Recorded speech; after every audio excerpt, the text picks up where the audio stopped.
Yo creo que casi todo el mundo disfruta viendo una película que gira en torno a un juicio. Nos encanta ver a los abogados y a la fiscalía debatir en una corte, sobre todo cuando la persona que está en el estrado está mintiendo y su falsedad queda expuesta a través de una serie de preguntas hábilmente diseñadas para llevarlo a contradecirse en su propio testimonio. Yo no sé ustedes, pero a mí me encantan esas escenas.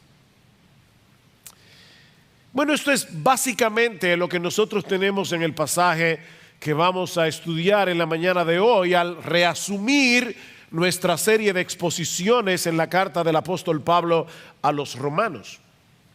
Pablo está actuando aquí como una especie de fiscal general para demostrar a los judíos a través de una serie de preguntas retóricas que ellos también necesitaban la salvación que el Evangelio ofrece. Si ustedes recuerdan, en el capítulo anterior de la carta, Romanos capítulo 1, Pablo había demostrado que los paganos estaban en problemas con la justicia de Dios porque habían desechado las evidencias que Él ha dejado de sí mismo en la creación. Aunque ellos no tengan Biblia en sus manos, el poder, la divinidad de Dios se aprecian con toda claridad a través de lo creado, dice Pablo, de manera que esos paganos que no conocen la Biblia no tienen excusa. Pues aunque conocían a Dios, dice Pablo, no le honraron como a Dios ni le dieron gracias, sino que se hicieron vanos en su razonamiento y su necio corazón fue entenebrecido. En otras palabras, la incredulidad de los incrédulos no es otra cosa que deshonestidad intelectual.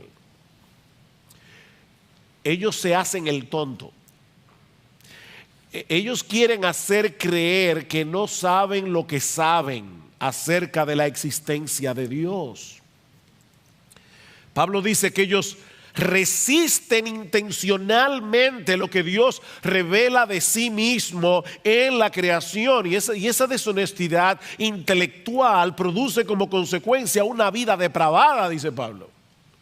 Al final del capítulo 1 de Romanos, Pablo da una lista de pecados horribles que vienen como consecuencia de esa deshonestidad intelectual, de haber resistido con injusticia la verdad.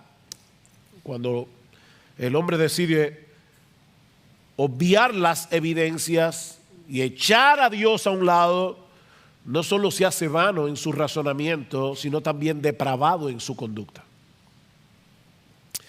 Ahora, ¿qué de los moralistas y religiosos? ¿Acaso no es cierto que aún en el mundo pagano antiguo había personas como Séneca, por ejemplo, que condenaban la inmoralidad, que exaltaban la virtud? Aristóteles escribió todo un libro acerca de ética, el filósofo griego. Platón hablaba de las verdades absolutas y de los valores absolutos. Exaltaban las buenas obras.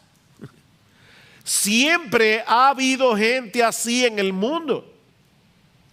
¿Se van a condenar ellos también como el resto de los paganos?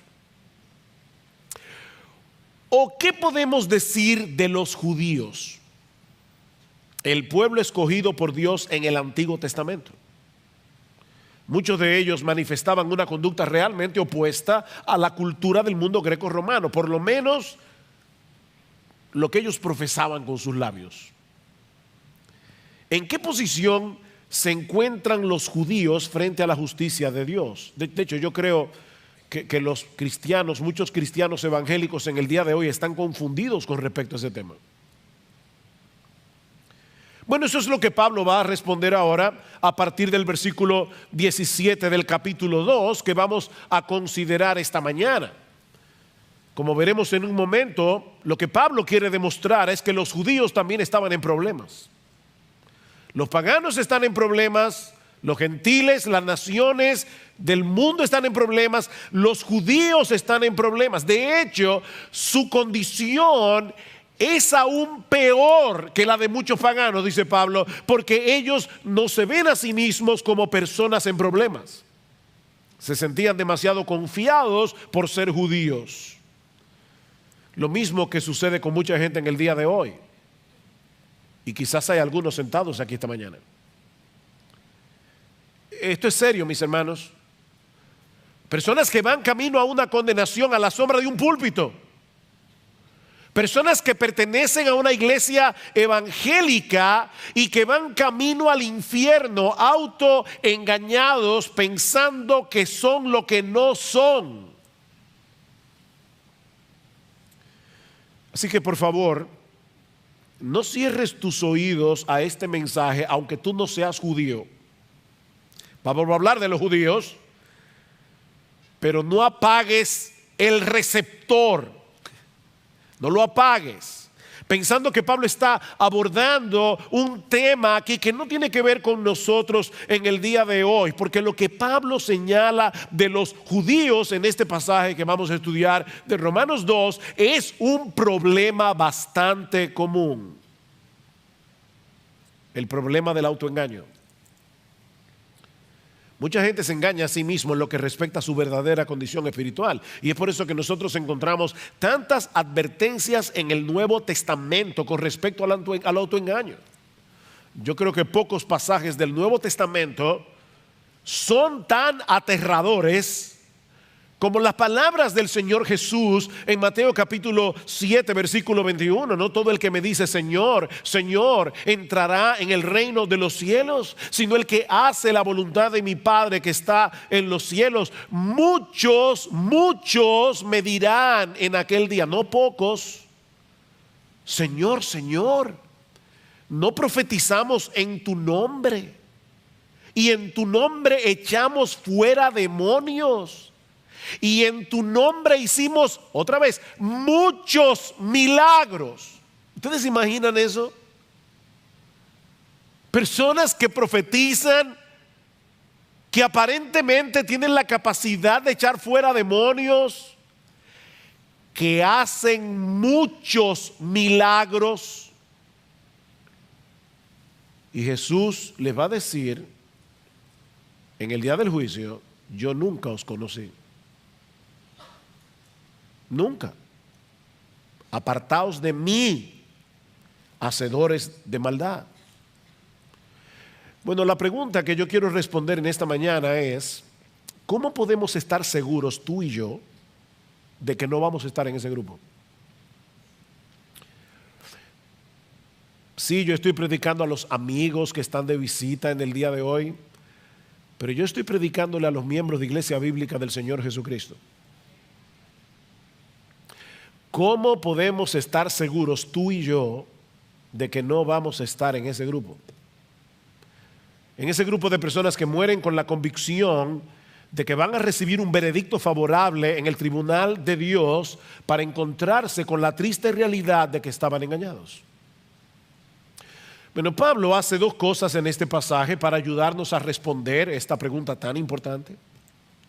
Primero, exponer la naturaleza del autoengaño y luego demoler el autoengaño. Exponer y demoler. Veamos en primer lugar cómo Pablo expone la naturaleza del autoengaño. Versículo 17. Pero si tú que llevas el nombre de judío y te apoyas en la ley, que te glorías en Dios y que conoces su voluntad, que apruebas las cosas que son esenciales, siendo instruido por la ley, y te confías en que eres guía de los ciegos, luz de los que están en tinieblas, instructor de los necios, maestros de los faltos de madurez, que tienes en la ley la expresión misma del conocimiento y de la verdad. Wow. qué descripción del judío. Y no olviden que Pablo era judío. Hoy día hay un sentimiento antisemita en el mundo. No, este pasaje no es antisemita, porque Pablo era semita. Pablo era judío. Y él está enumerando aquí varios de los privilegios que poseían los judíos por el hecho de ser judíos. Y saben que cada uno de ellos era real. Hay personas que creen disfrutar de privilegios que en realidad no les pertenecen, como los políticos, por ejemplo, que creen que ellos, por el hecho de estar en el gobierno, están por encima de la ley. Ellos creen que tienen ese privilegio y por eso hacen lo que hacen. Pero ese no es el caso aquí. Los judíos realmente disfrutaban de todos esos privilegios que ellos decían tener. A través de los siglos, los judíos han tenido que vivir con un estigma difícil, muy difícil. Han sido rechazados a través de toda la historia. Pero en los días de Pablo, la situación era muy diferente. Era un orgullo ser judío para el judío.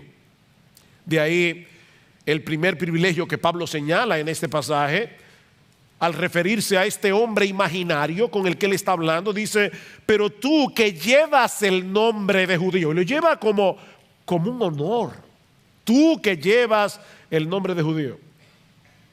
Ellos se gloriaban en el hecho de pertenecer a la nación escogida de Dios, de ser descendientes de Abraham, con el que Dios había hecho un pacto jurándole que Él sería su Dios y que ellos serían su pueblo. Tú llevas ese nombre con orgullo, dice Pablo, y te apoyas en la ley. Te apoyas en la ley, dice en el versículo 17. De todas las naciones de la tierra, solo a ellos Dios les había revelado la ley en el monte Sinaí por medio de Moisés. Y Pablo va a decir al inicio del capítulo 3 de Romanos que esa era una de las ventajas que tenían los judíos. A ellos se les había confiado la palabra de Dios. A ellos tenían profetas. En tercer lugar, dice Pablo, y te glorías en Dios. Y eso no es malo en sí mismo. Todo lo contrario, el profeta Jeremías dice en uno de los pasajes más conocidos de su libro, Jeremías capítulo 9, versículo 23, que el sabio no debe gloriarse en su sabiduría, ni el valiente debe gloriarse en su valentía, ni el rico debe gloriarse en sus riquezas, mas el que se gloría, y yo creo que Pablo estaba pensando en ese texto cuando escribió Romanos, el que se gloría, gloríese de esto, de que me entiende y me conoce, pues yo soy el Señor, que hago misericordia, derecho y justicia en la tierra, porque en estas cosas me complazco, declara el Señor. Gloríese en el Señor. De hecho, Pablo va a decir esto más adelante en Romanos capítulo 5, versículo 11. Pablo va a decir que los cristianos nos gloriamos en Dios. Así que no hay nada de malo en este gloriarse de los judíos. De hecho, no hay nada más sensato en la vida que gloriarse en Dios, en vez de gloriarse en uno mismo. En cuarto lugar, Pablo dice en el versículo 18, y conoces su voluntad. Conoces su voluntad. Y me llama la atención que el texto dice literalmente, conoces la voluntad, refiriéndose obviamente a la voluntad de Dios. El mundo está sumido en un mar de relativismo, pero tú conoces la voluntad del que creó el mundo. Eso es un gran privilegio que tú y yo tenemos también. Nosotros conocemos la voluntad, no una voluntad, la voluntad. Nosotros conocemos la verdad de Dios revelada en su palabra. En quinto lugar, Pablo dice, y apruebas las cosas que son esenciales siendo instruidos por la ley, o como se puede traducir también, apruebas las mejores cosas. Precisamente por tener el privilegio de ser instruido por la ley de Dios, el judío podía escoger aquellas cosas que en verdad tenían valor. Él podía ver las cosas tal cual eran en verdad.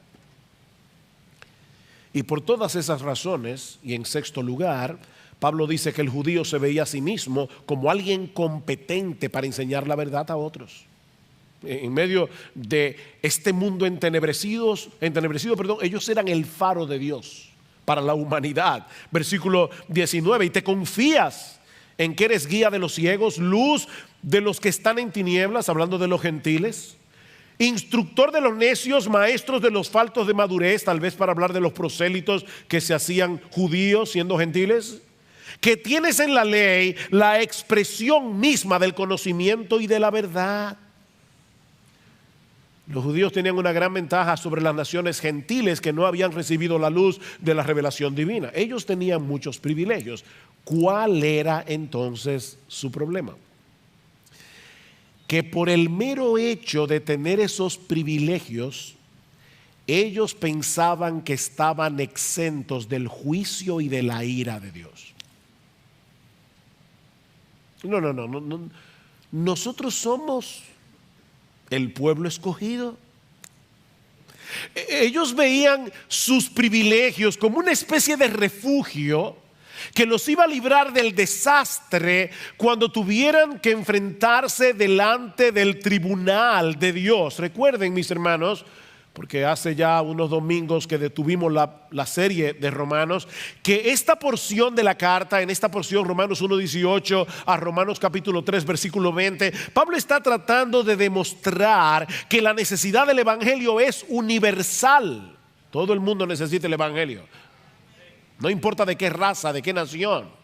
Es como si Pablo hubiese dejado en suspenso lo que él dice en Romanos capítulo 1 versículos 16 y 17. El evangelio, no me avergüenzo del evangelio porque es poder de Dios para salvación al judío primeramente y también al griego, porque en el evangelio la justicia de Dios se revela por fe y para fe, como está escrito, el justo por la fe vivirá. Pablo ha declarado eso en Romanos 1, 16 y 17, y ahora deja esa declaración en suspenso para volverla a tomar en Romanos capítulo 3 versículo 21. Noten que Pablo comienza ese texto diciendo: pero ahora, aparte de la ley, la justicia de Dios, recuerden, la justicia de Dios se revela en el evangelio, la justicia de Dios ha sido manifestada, atestiguada por la ley y por los profetas. ¿De qué justicia está hablando Pablo aquí? Él dice, es decir, te lo explica él mismo, la justicia de Dios por medio de la fe en Jesucristo para todos los que creen, porque no hay distinción, por cuanto todos pecaron y no alcanzaron la gloria de Dios. Romanos 1, 16 y 17, el evangelio revela la justicia de Dios. Romanos 3, 21, Pablo retoma el tema. Así que Romanos 1, 18 a Romanos capítulo 3 versículo 20 es como el jamón del sándwich, donde Pablo quiere mostrar por qué todos necesitamos ese evangelio. Judíos y gentiles. Judíos y gentiles. Todos tenemos problemas con la justicia de Dios, incluyendo a los judíos a pesar de sus privilegios. Mi amigo, déjame decirte algo. Y cuando digo mi amigo, yo sé que muchas veces cuando yo uso la palabra mi amigo, los hermanos dicen, no, eso no es para mí, es para los invitados. No, mi amigo es a ti también, hermano, miembro de Iglesia Bíblica del Señor Jesucristo. Déjame decirte algo, no descanses en privilegios si los tienes, privilegios espirituales, porque ninguno de ellos te librará en el día del juicio.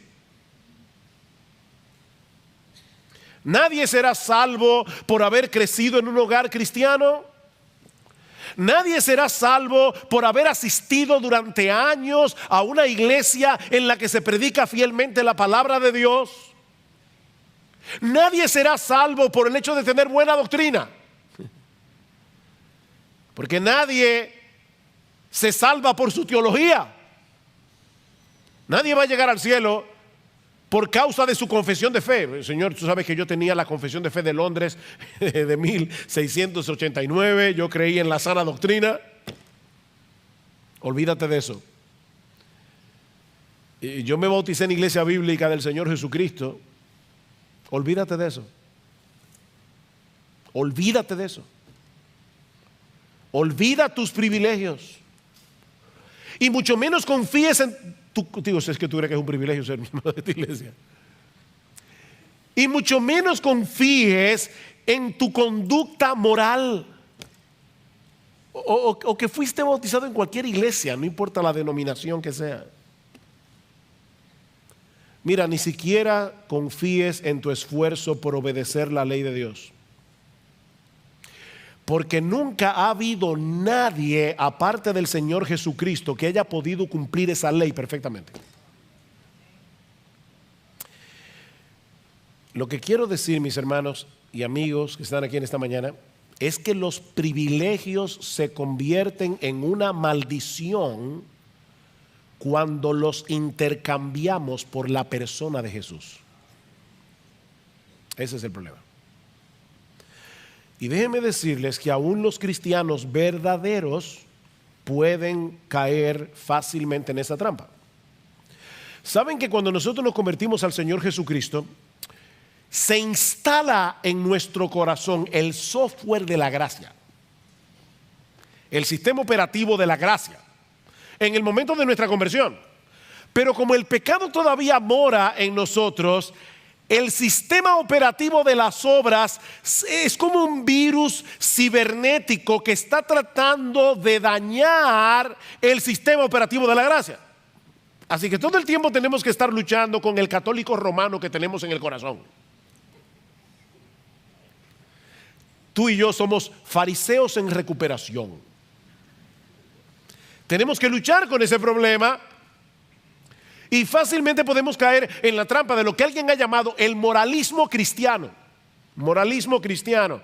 Mira, cada vez que tú te jactas de algo que hayas hecho, cada vez que presupones que te has ganado el favor de Dios por tu obediencia, has caído en la trampa del moralismo cristiano. Mi hermano, nunca olvides que aparte de Cristo no merecemos ninguna otra cosa que la condenación, y que aparte de su gracia no podemos hacer absolutamente nada que de verdad sea agradable en la presencia de Dios. No hay nada de qué gloriarse. El que se gloría, que se gloríe en el Señor. El problema del judío, como dice Pablo, y yo lo dejé en suspenso, pero ahora quiero retomarlo otra vez, cuando Pablo dice: y te apoyas en la ley. Ven, dependes de la ley, descansas en el hecho de que tienes la ley, en que estás tratando de obedecer la ley. No, mis amados hermanos, Jesucristo es el todo de la vida cristiana. Él es el principio y el fin. Los privilegios son privilegios, las bendiciones son bendiciones, siempre que no sustituyan a Jesús. Porque ni los privilegios ni las bendiciones en sí mismas pueden salvar a nadie ni transformar a nadie. Solo Cristo puede hacer eso, y Él lo hace por medio de la fe. Es decir, cuando transferimos la confianza que todos nosotros tenemos en nosotros mismos, se la transferimos a Él. Y ahora confiamos en Él, no en nosotros mismos. Ya Pablo ha expuesto el autoengaño de los judíos y de todos los que se amparan en sus privilegios para rechazar el evangelio o para tener un poco el evangelio. Pero ahora Pablo va a tratar de demoler, de autodestruir ese autoengaño a través de preguntas retóricas. Ahora tenemos a Pablo el fiscal, el autoengaño demolido. Hace unos domingos atrás consideramos en dos mensajes los primeros 16 versículos del capítulo 2 que anteceden al pasaje que estamos estudiando hoy. Y una de las enseñanzas que nosotros extrajimos de ese pasaje es que, si bien es cierto que la salvación es por la fe y no por obras, recuerden, mis hermanos, que lo que será juzgado en el día del juicio son las obras que evidencian la realidad de la fe. ¿Recuerdan eso? Versículo 5, Pablo dice: mas por causa de tu terquedad, está hablando allí de los moralistas, y de tu corazón no arrepentido, estás acumulando ira para ti en el día de la ira y de la revelación del justo juicio de Dios, el cual pagará a cada uno conforme a sus obras. La salvación es por la fe, el juicio es por las obras. Déjeme aclarar eso por si acaso alguien se olvidó ya de lo que predicamos hace varios domingos.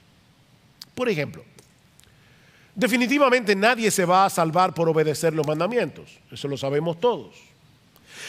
Pero todo aquel que ha sido salvado por Cristo, dice la misma carta a los romanos en Romanos 6, Romanos 7, Romanos 8, que todo aquel que es salvado por Cristo es capacitado por el Espíritu de Dios que ahora mora en nosotros para obedecer a Dios sinceramente, aunque nunca podamos hacerlo perfectamente.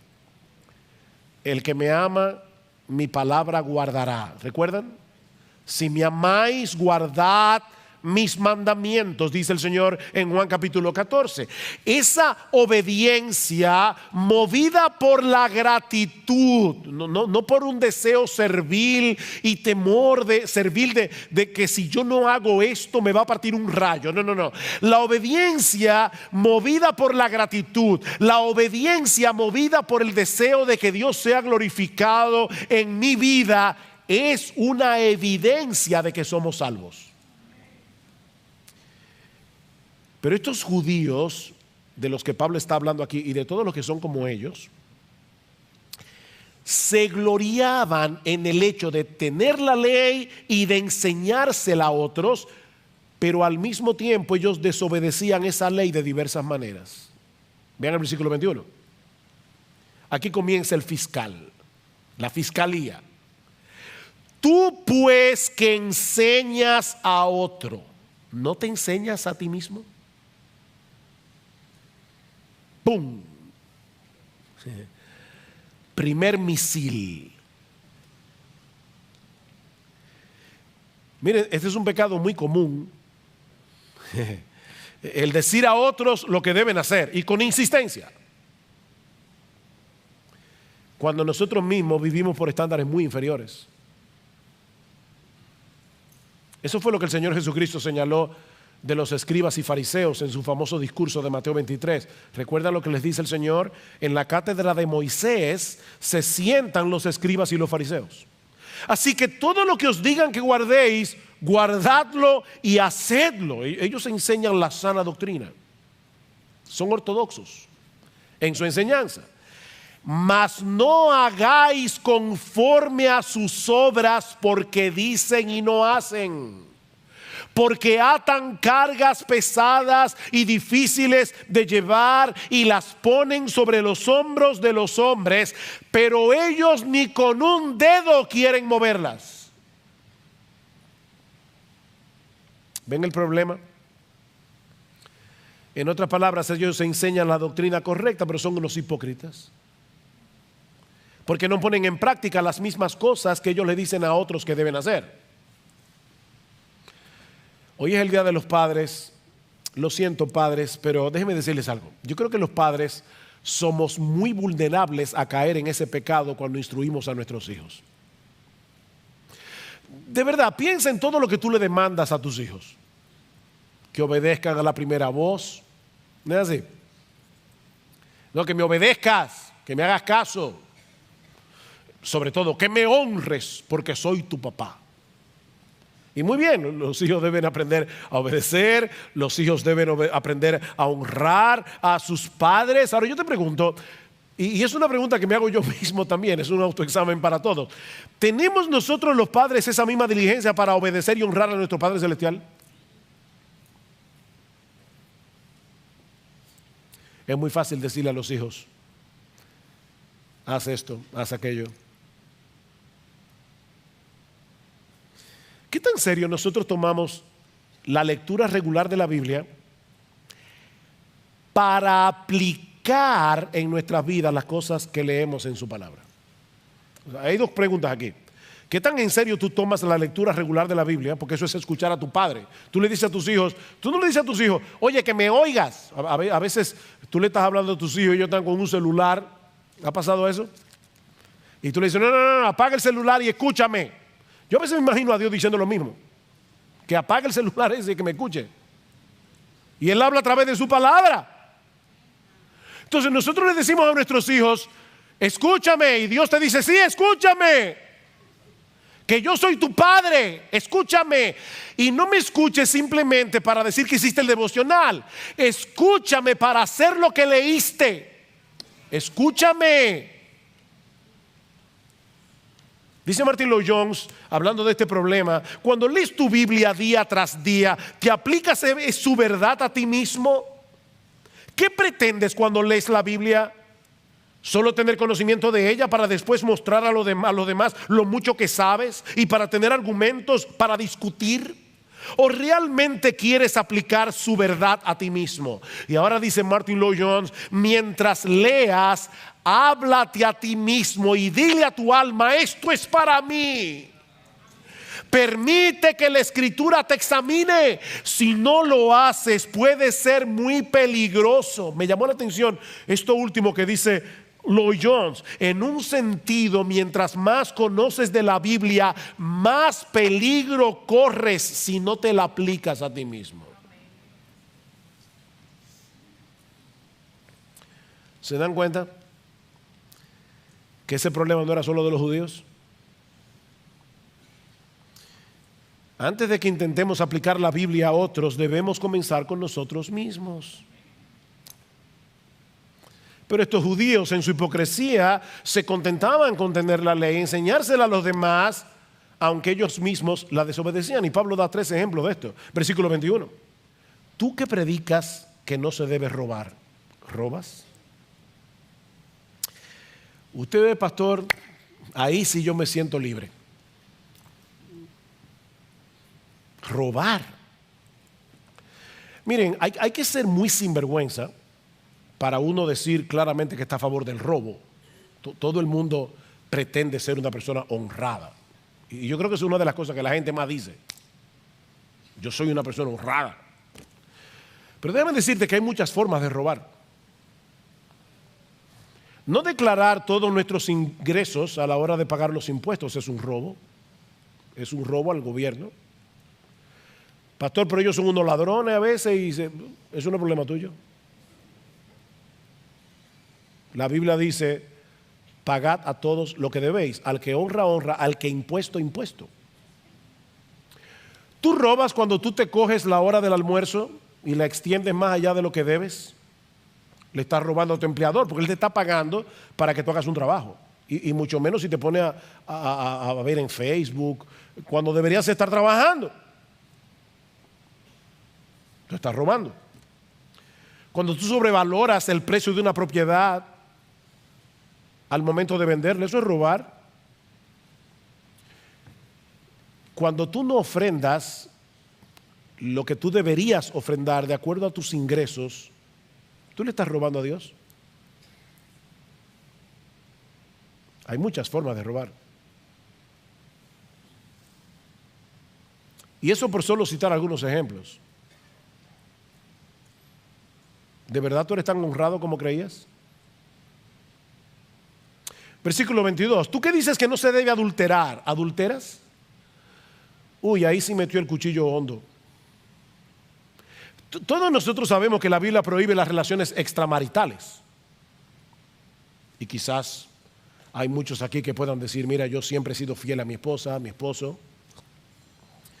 Pero una de las cosas que el Señor nos hace ver en el Sermón del Monte es que ese mandamiento también es violentado cuando nosotros miramos a una mujer que no es la nuestra con ojo de lascivia y de codicia. Mateo 5:28. Cualquiera que mira a una mujer que no es la tuya para codiciarla, ya adulteró con ella en su corazón. Y en aquellos días no tenían que lidiar con la epidemia pornográfica con la que nosotros tenemos que bregar en el día de hoy. Casi cualquier persona tiene al alcance de su mano muchas maneras de cometer adulterio cibernético.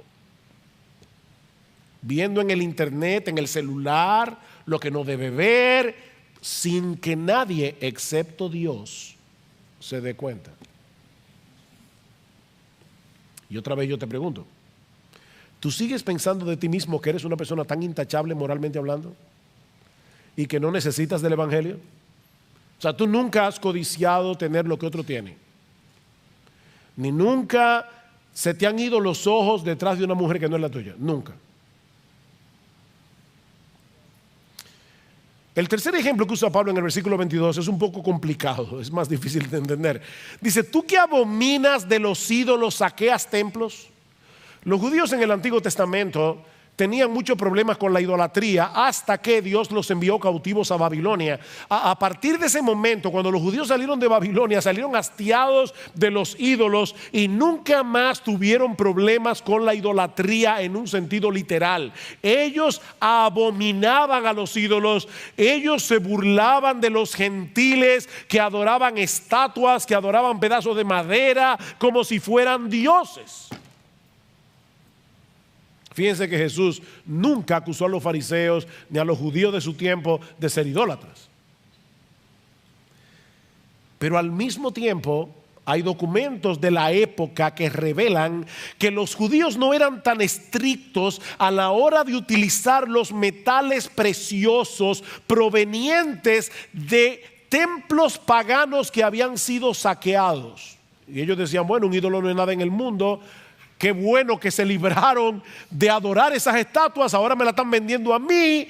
Y ellos tomaban el oro y la plata de esos templos saqueados, a pesar de que Dios en Deuteronomio capítulo 7 versículo 25 había dicho explícitamente que las esculturas de los dioses paganos debían ser quemadas en el fuego. Dice: no codiciarás plata ni oro de ellas para tomarlos para ti, para que no tropieces en ello, pues es abominación a Jehová tu Dios.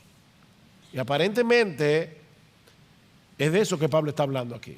Digo aparentemente, yo no quiero ser dogmático, pero es la interpretación que más parece tener sentido. El punto es, mis hermanos, que de una forma o de otra, estos judíos de los que Pablo está hablando en este pasaje se gloriaban de tener en sus manos la ley de Dios, de ser circuncidados, como veremos la semana que viene, de todos los privilegios que tenían por el hecho de ser el pueblo al que Dios había revelado su voluntad, pero no obedecían. Eran oidores olvidadizos. Mis hermanos, ¿de qué sirve tener la cabeza llena de conocimiento? ¿De qué sirve leer un montón de libros? ¿De qué sirve tener la cabeza llena de teología cuando no demostramos con nuestros hechos que realmente amamos a Dios y deseamos obedecer su palabra? Dice Pablo: tú que te jactas de la ley, versículo 23, violando la ley deshonras a Dios. ¿Se dan cuenta? Cuando violamos la ley de Dios, estamos deshonrando al Dios de la ley.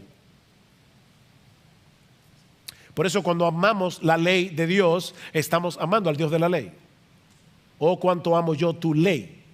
Fíjense que el salmista no dice cuánto amo yo la ley. Él no era un legalista. Es cuánto amo yo tu ley. Porque es tu ley, porque salió de tu corazón, porque revela lo que tú quieres para mí. Yo amo tu ley. Dice Pablo en Romanos capítulo 7: yo me deleito en el hombre interior, en la ley de Dios. Yo me deleito en la ley de Dios. La ley es un deleite para mí. Es la voluntad de mi Padre que está en los cielos.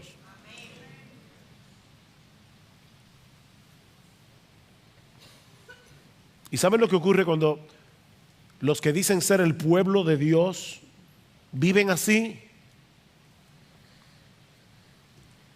Que hacen que el mundo juzgue mal a Dios por su culpa. Dice el versículo 24: porque el nombre de Dios es blasfemado entre los gentiles por causa de vosotros, tal como está escrito. Pablo está mezclando aquí Isaías 52 capítulo 5 con Ezequiel capítulo 36 versículo 20 al 23, y está uniendo esos dos textos para mostrar probablemente que este patrón de hipocresía no era nuevo en el pueblo de Israel.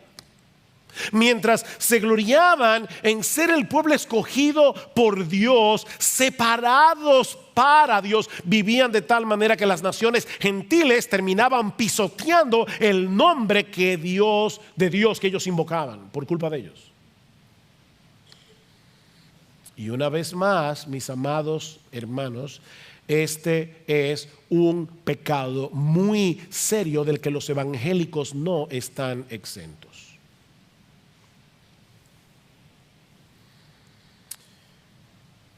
Otra vez dice Martin Lloyd Jones, no podemos culpar al mundo incrédulo cuando juzga a Cristo y al cristianismo por lo que ven en los miembros de las iglesias. Después de todo, así como piensan los incrédulos, después de todo, ¿de qué sirve un Cristo que no transforma a nadie? Porque él dice ser cristiano y yo no veo su cristianismo en su conducta, en sus decisiones, en sus valores, cómo se visten. Déjame hacerte una pregunta. ¿Qué piensan acerca de Cristo las personas que te conocen íntimamente? Las personas que están a tu alrededor. Porque nosotros decimos que Él es un gran salvador, que nos ha salvado de nuestros pecados, nos ha rescatado. Ahora, ¿es eso evidente para ellos cuando te ven a ti o cuando me ven a mí? No porque vivamos una vida perfecta, sino porque vivimos una vida coherente. No es de perfección que estamos hablando aquí, es de coherencia. Es de coherencia. Aquel que ha sido salvado del pecado al precio de la muerte de su Salvador debería demostrarlo delante de todos, tomando en serio el pecado, aun cuando peca. Porque los creyentes pecan. Y yo no sé si tú lo sabías. Pero el creyente toma el pecado en serio. Hasta cuando peca, el creyente debe ser reconocido porque es un hombre, es una mujer que vive una vida de arrepentimiento todo el tiempo y que sabe pedir perdón cuando se da cuenta de que su conducta pecaminosa ha afectado a alguien. Es una persona que se arrepiente delante de Dios y delante de los hombres. Toma el pecado en serio.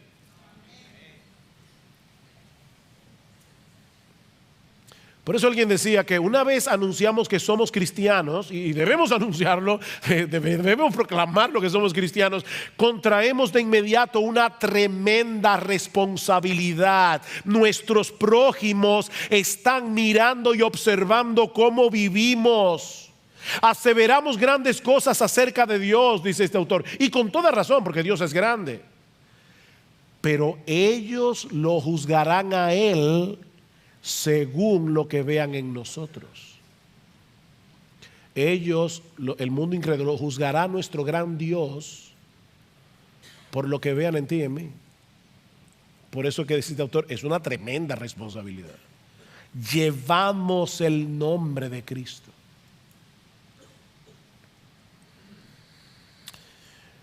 Ahora, yo me preguntaba cuando leí este pasaje esta semana y preparándome para predicar, decía, ¿y a dónde es que quiere llevarnos Pablo con este proceso de argumentación? Bueno, yo creo que una de las cosas a la que Pablo quiere llevarnos es a mostrarnos que los privilegios en sí mismos no nos servirán de nada cuando tengamos que presentarnos en el tribunal de Dios. De hecho, estrictamente hablando, esos privilegios que disfrutaban los judíos y que nosotros disfrutamos aún más, los colocaban en una condición más peligrosa que la de los gentiles, porque su conocimiento de la voluntad de Dios era muy superior. ¿Recuerdan las palabras de Jesús en Lucas capítulo 12, versículo 48? Él dice, a todo aquel a quien se haya dado mucho, mucho se le demandará. Y al que mucho se le haya confiado, más se le pedirá.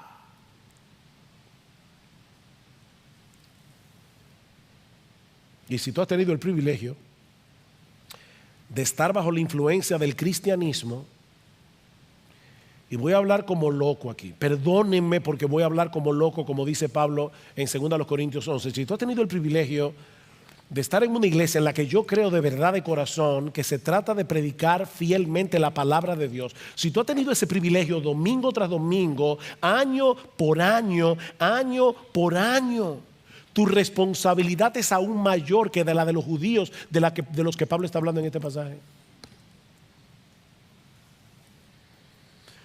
No pienses ni por un momento que por haber nacido en un hogar cristiano, por tener una esposa cristiana, por haber asistido durante mucho tiempo a una iglesia donde se predica la palabra, o porque tienes un entendimiento bastante bueno de la sana doctrina, que tú tienes buena teología, no pienses ni por un momento que por eso tú vas a salir bien parado en el día del juicio. A menos que te ampares únicamente en Jesucristo y en su obra de redención para el perdón de sus pecados, ninguno de esos privilegios te servirá de nada cuando tengas que comparecer ante el tribunal de Dios. Ahora, yo creo que Pablo está tratando de hacer otra cosa aquí. Pablo está tratando de librarnos, porque recuerden que esta es una carta que se escribió a cristianos de Roma en el primer siglo. Yo creo que Pablo también está tratando de librarnos para que no cometamos el error de confiar en nuestra profesión de fe en Jesucristo si somos una contradicción andante de esa fe que profesamos. Yo voy a repetir eso otra vez. Yo creo que Pablo también nos está librando de cometer el error de confiar en nuestra profesión de fe en Jesucristo si nosotros somos una contradicción andante de esa fe que profesamos. Muéstrame tu fe por tus obras, dice Santiago, y yo te mostraré mi fe por mis obras. Muéstrame tu fe sin tus obras, es lo que dice. Muéstrame tu fe sin obras. Yo creo. ¿Y dónde están las obras? Bueno, yo te voy a mostrar mi fe por mis obras. Porque dice Santiago más adelante que una fe sin obras es una fe muerta. Y una fe muerta deja sumido en su mortandad al que la tiene. No te da vida. La fe muerta no da vida. ¿Y cuál es la fe muerta? La que no produce obras.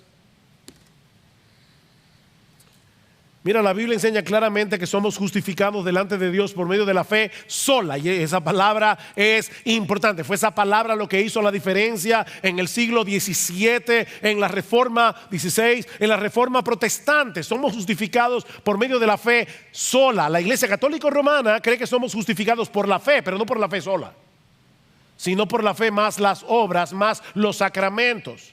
No, nosotros creemos que somos justificados por la fe sola fe. Pero esa fe por la que somos justificados nunca se encuentra sola. Siempre viene acompañada de los frutos que demuestran la genuinidad de esa fe. Y ahora yo te hago esta pregunta. A la luz de lo que hemos aprendido hoy de este pasaje, tú puedes estar completamente seguro de que el día de que la muerte toque tu puerta, tú partirás de inmediato a la presencia de Dios. Y si tu respuesta es que sí, ¿en qué basas tu confianza? Porque si no es únicamente en Cristo y en su obra de redención, es mi deber advertirte en esta mañana que estás descansando en una confianza falsa. Solo Cristo salva. Solo Cristo salva. Y Él salva únicamente a aquellos que vienen a Él en arrepentimiento y fe. Voy a terminar de predicar ahora. Y cuando lo haga, por favor, no te levantes de tu asiento de inmediato. Antes, nuestra iglesia ha perdido esa costumbre. Cuando se toca el piano, no es para decir salgan corriendo. Es para que tranquilo allí, en tu asiento, no te pares. El mundo no se va a acabar en 2 minutos. Quédate tranquilo. Quédate en tu asiento. Y medita en oración en lo que has escuchado hoy.